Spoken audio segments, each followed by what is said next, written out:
Almost all Godzilla media shows at least a quick depiction of the Castle Bravo test, a test where literally the bomb that they set off at that test, it was supposed to be 6 megatons, ends up being 15 megatons, which is so fucking insane because 6 megatons is already so huge, ends up going far beyond the scope of what they expected. All of these people in this Pacific Islands believed that they were within a safe range of the Castle Bravo test, end up getting irradiated by the Castle Bravo test. There's Japanese fishing boats, specifically a boat called the Lucky Dragon number 5, that's immediately irradiated. One of the members of the crew actually dies. The guy who ends up coming up with Godzilla, he's flying back from Indonesia, he's flying over the sea, he's thinking about this, he's thinking about how fucking massive 15 megatons is and how insane it is that it affected all of these people, all these unexpected repercussions of this nuclear test that a lot of Japanese people at the time didn't feel like even needed to happen because we already know what the fucking nukes do. And he's just thinking, he's mulling, he's letting his mind wander, and he begins thinking about, like,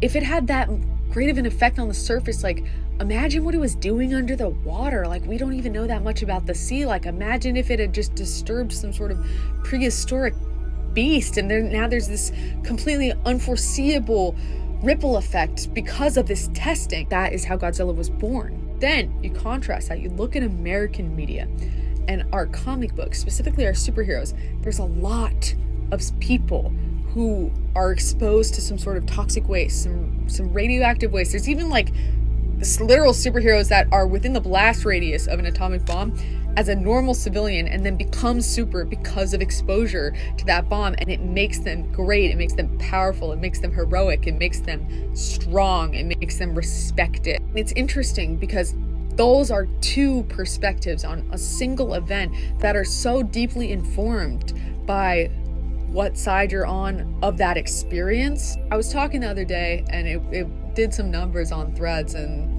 some people were mad, some people weren't, about how it used to be a cornerstone of American patriotism to be violently anti-Nazi. And a lot of people were jumping down my throat because they're like, actually Hitler was inspired by New York elites' opinions on eugenics at the time, which is true. That's true. I see your point. America was very lukewarm when it came to World War II at the beginning. In fact, like, by March of 1941, a lot of Americans were actually still siding with Hitler. The thing that became the biggest social influence on how people felt about the war, it was actually several months before Pearl Harbor, it was the creation of Captain America. I shit you not. When Captain America, the first issue, back before Marvel Comics even existed, back when it was still called Timely